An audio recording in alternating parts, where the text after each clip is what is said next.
नमस्ते भैया बहनों।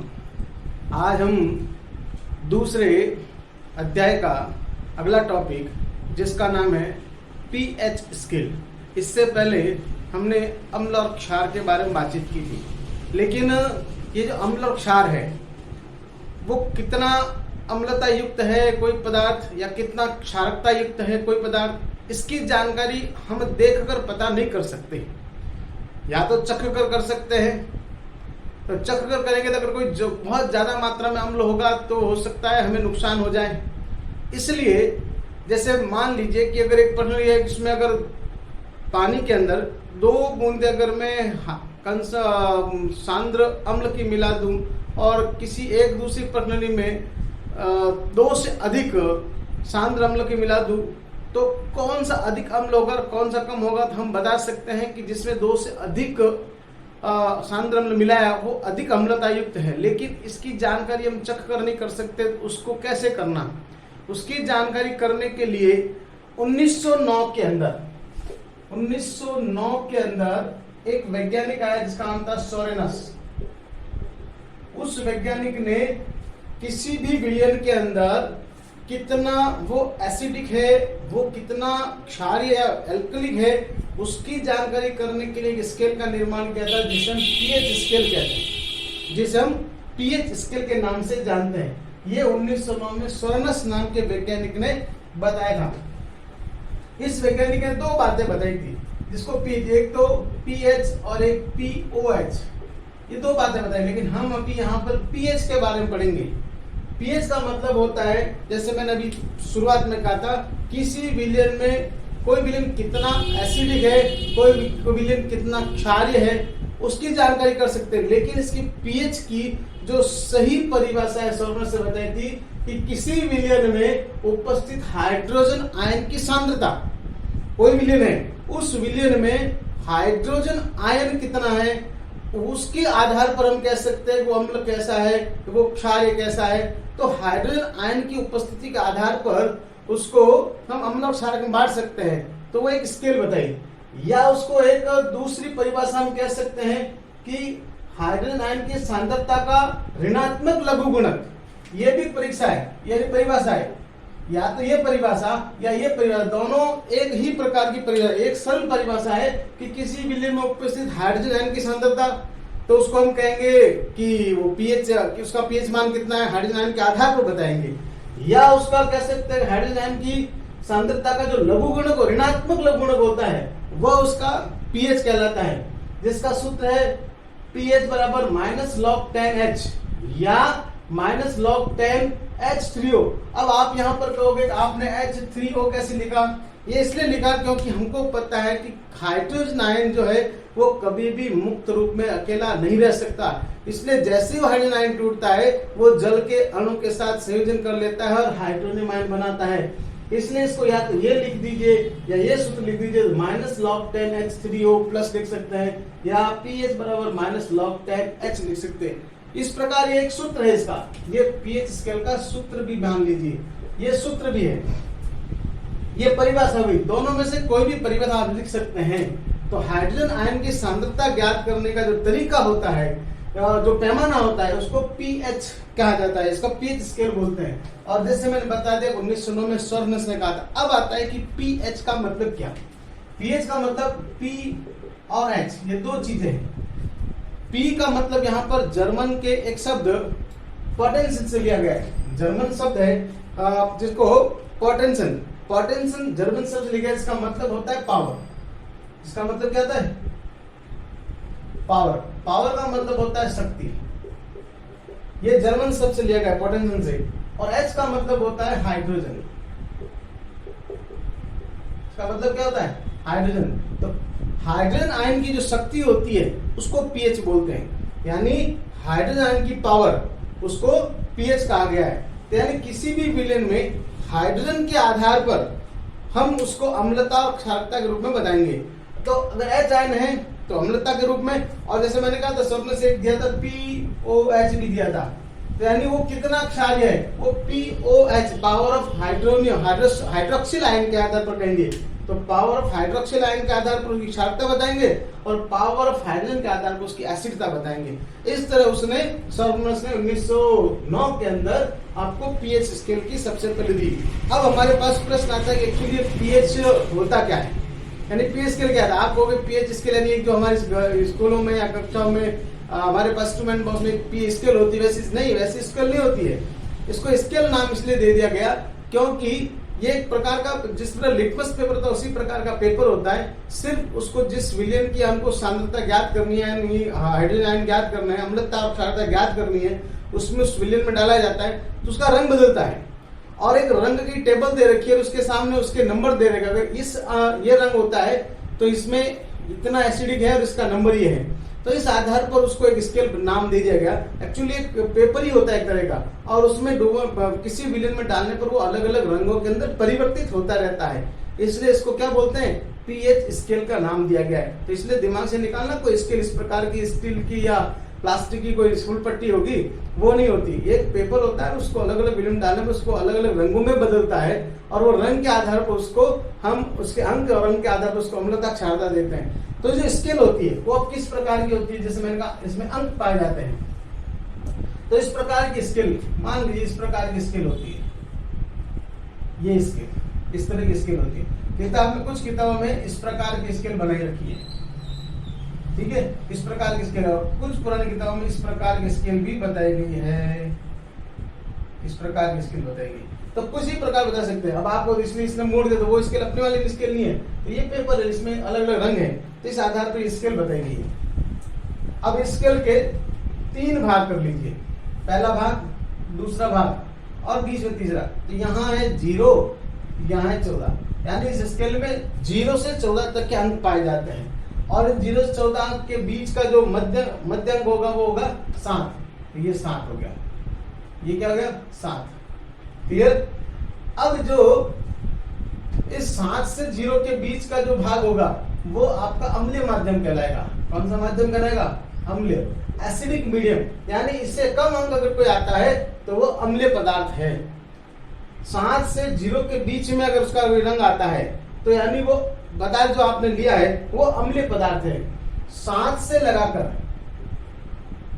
14 के बीच में अगर कोई रंग आता है तो यानी वो क्षारीय पदार्थ है। कैसा पदार्थ हो गया, वो क्षारीय, यानी ये H+ आयन, ये OH- आयन, यानी ये जो स्थिति है ये अम्लता बताती है और ये स्थिति जो है वो क्षारकता बताती है। ये आपका स्केल, अगर इसी स्केल में अपन करें तो 0, 1, 2, 3, 4, 5, 6, 7, 8, 9, 10, 11, 12, 13 और 14, ये हो गई, ये 7 हो गया। तो ये तो भाग आपका अम्लीय हो गया, ये आपका क्षारीय भाग हो गया। तो फिर ये भाग क्या, ये भाग उदासीन हो गया, यानी ये आपका जो है उदासीन भाग है, यानी 7 जो अंक अगर है तो वो पदार्थ उदासीन है। कैसा है, उदासीन है। इस तरह से यह एक स्केल निर्माण होगी आपके सामने कि अगर 7 से कम, 0 और 7 के बीच में कोई रंग बदलता है तो उसका जो पदार्थ जो है वो अम्लीय माध्यम का पदार्थ है और उसमें H आयन की उपस्थिति है, और 7 से 14 के बीच में है तो उसके अंदर OH आयन की उपस्थिति है। अब H आयन कितने और OH आयन कितने, तो H आयन की अधिकता, OH आयन की अधिकता, उसको अलग नाम दिया गया है। जिसमें H आयन अधिक होंगे, H आयन की अधिकता,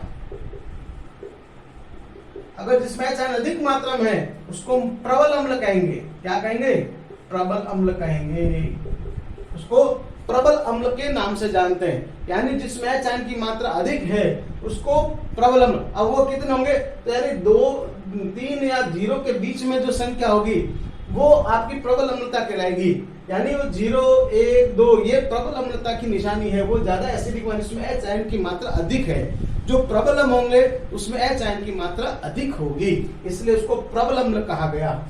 जिसमें H आयन की मात्रा कम है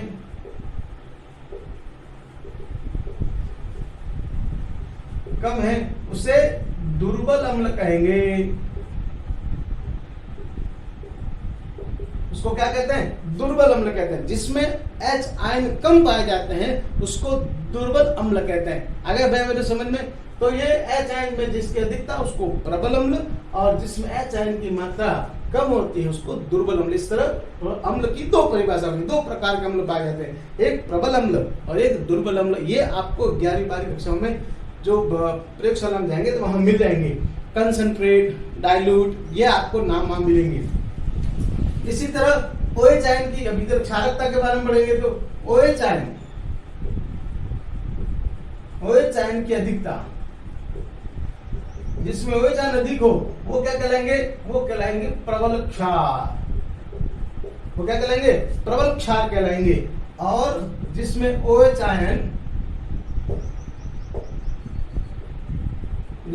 आयन की मात्रा कम होगी वो दुर्बल क्षार कहलाएंगे। क्या कहलाएंगे, वो दुर्बल क्षार कहलाएंगे। तो इस तरह से आपके सामने एक 4 परिभाषाएं जैसी हो गई, प्रबल अम्ल, दुर्बल अम्ल, प्रबल क्षार, दुर्बल क्षार। तो OH आयन की अधिकता प्रबल क्षार कहलाती है, OH आयन की कम मात्रा दुर्बल क्षार कहलाती है। तो ये अम्ल और क्षारता आयनों के आधार पर है। जिसमें H आयन अधिक तो उसको आप पता चल जाएगा, जिसमें H आयन कम तो आप बता देंगे वो दुर्बल अम्ल है, जिसमें OH आयन अधिक वो प्रबल क्षार है, जिसमें OH आयन कम वो दुर्बल क्षार है। अब ये जो सांद्रता है, जैसे मैंने कहा था बड़ी कक्षा में जाएंगे तो वहां पर प्रयोगशाला में जाओगे तो वहां पर 2 शब्द सुनेंगे, एक तो सांद्रता, एक तनुता। अब तो यहाँ पर सांद्रता यानी कि उसमें H आयन की वो सांद्रता कंसंट्रेट, उसमें आयनों की मात्रा अधिक है। अगर वो प्रबल अम्ल है तो H आयन की मात्रा अधिक है, और प्रबल क्षार है तो OH आयन की मात्रा अधिक है। लेकिन जब उसके अंदर अगर पानी मिला दे तो पानी मिलाने पर उसके आयनों में जो कमी आती है उसको तनुकरण कहते हैं। और तनुकरण यानी उसके आयनों में जो कमी, तो पानी मिलाने पर किसी भी पदार्थ में जब आयनों की कमी आ जाती है उसको तनुकरण कहते हैं। तो वो तनुकरण ही फिर वो दुर्बलता के नाम से जानी जाती है। तो अगर पानी मिलाने पर H आयन की जब कमी हो जाएगी तो दुर्बल अम्ल हो जाएगा, और अगर OH आयन जो है पानी मिलाने कम हो जाएगा दुर्बल क्षार कहलाएगा। तो इस तरह उसको तनुकरण कहते हैं, यानी कि किसी भी पदार्थ में जल डालने पर उसके आयनों में आई कमी वो तनुकरण कहलाती है। इस तरह अम्ल और क्षार और तनुकरण ये परिभाषा हमने पढ़ी। तो ये पीएच स्केल से द्वारा हम इन सब चीजों को जान सकते हैं। अब हर एक का जो पीएच होता है वो अलग अलग प्रकार का होता है। हमारे शरीर में भी ये पीएच मान पाए जाते हैं। कई बार आपको डॉक्टर कहता है कि टेस्ट करा के आओ, तो कई बार यूरिन जो होता है यूरिन टेस्ट करवाने कहते हैं। तो यूरिन कई बार तो क्षारीय होता है, कई बार एसिडिक हो जाता है। जब हमको डिपेंड करता है कि हम किस प्रकार के भोज्य पदार्थों का हम सेवन करते हैं, उस भोज्य पदार्थों के सेवन के आधार पर हम हमारा शरीर के जो यूरिन है उसकी मात्रा जो है वो बढ़ती रहती है। जैसे हमारे शरीर के अंदर इतने यहाँ वाले जितने पदार्थ होंगे वो सब हम लोग जीरो पदार्थ हैं। अगर किसी की पदार्थ की जो H आयन जो है जीरो है, इसका मतलब वो बहुत अधिक प्रबल अम्ल है। और वो बैटरी जो होती है, बैटरी में पाए जाने वाला जो अम्ल होता है वो जीरो होता है, उसमें H आयन की मात्रा अधिक होती है तो वो प्रबल होता है। इसलिए वो अगर किसी शरीर पर गिर जाए तो आदमी जल सकता है। धीरे धीरे इसके अंदर अम्ल कम होता जाता है। जैसे नींबू है, नींबू के अंदर 2.4 होता है। आमा से जो हमारा था उसके अंदर 1 होता है। जो सिरका है उसके अंदर जो अंक जो होते हैं वो सिरके के 3 होते हैं, यानी कि उसमें अम्लता सिरके की भी ज्यादा होती है। फिर टमाटर है, कॉफी है, मिल्क है। मिल्क के अंदर जो होता है वो H आयन की मात्रा 6 होती है। उदासीन जो होता है, उदासीन यानी जिसके अंदर न तो वो अम्लीय न क्षारीय होता है, उसको उदासीन कहते हैं। जैसे हमने अभी क्रिया पढ़ी थी उदासीनीकरण। अम्ल क्षार के गुण को नष्ट करते हैं, क्षार अम्ल के गुण को नष्ट करते हैं, इसलिए उसको उदासीन कहते हैं। यहाँ पर अम्ल और क्षार जब आपस में मिलकर जब मिल जाते हैं तो वो उदासीन प्रकृति जाती है। यहाँ पर भी उदासीन प्रकृति है। जैसे जल जो है वो हमारा उदासीन है, इसलिए आप देखा होगा जल का कोई स्वाद नहीं होता। जल कई बार छोटी क्लास में पढ़ा होगा, जल रंगहीन होता है, गंधहीन होता है, स्वादहीन होता है। तो हमारा जल जो है वो स्वादहीन होता है, इसीलिए स्वादहीन होता है कि उदासीन है। अब उसके अंदर जिस प्रकार अगर नींबू डाल दोगे तो वो शिकंजी जो पीते हैं तो अम्लीय माध्यम की हो जाएगी, इसलिए वो खट्टी लगेगी। अगर उसके अंदर दूसरा कोई पदार्थ डाल दोगे तो वो क्षार हो जाएगा। तो इस प्रकार ये जल की जो प्रकृति होती है वो उदासीन प्रकृति होती है। फिर उसके बाद हमारा जो रक्त भी होता है वो लगभग उदासीन, लेकिन उसको उदासीन क्षारीय भी कहते हैं। वो 7 से 8 के बीच हमारा रक्त का पीएच होता है। तो रक्त का जो पीएच होता है वो 7 के 8 के बीच पाया जाता है। जो 7.0 से 7.4 के बीच में होता है, इसलिए उसको क्षारीय कहते हैं। लेकिन वो उदासीन और क्षारीय के बीच की स्थिति, इसलिए इतना वो, लेकिन एसिडिक नहीं होना चाहिए कुल मिलाकर रक्त जो है। तो ये क्षारीय हो गया।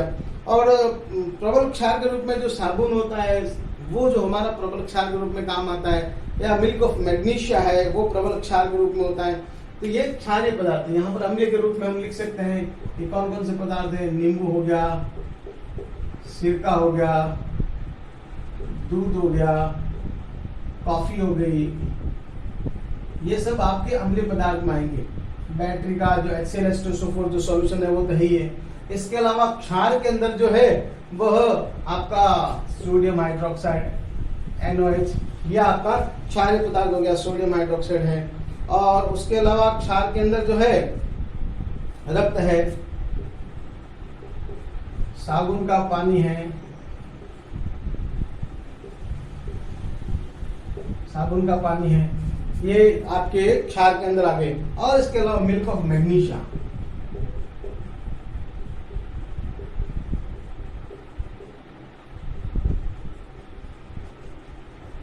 जिसको हम MgOH यानी मैग्नीशियम हाइड्रोक्साइड भी कह सकते हैं। तो यह मिल्क ऑफ मैग्नीशिया, और ये सब आपके इसके अंदर पाए जाने पदार्थ हो गए।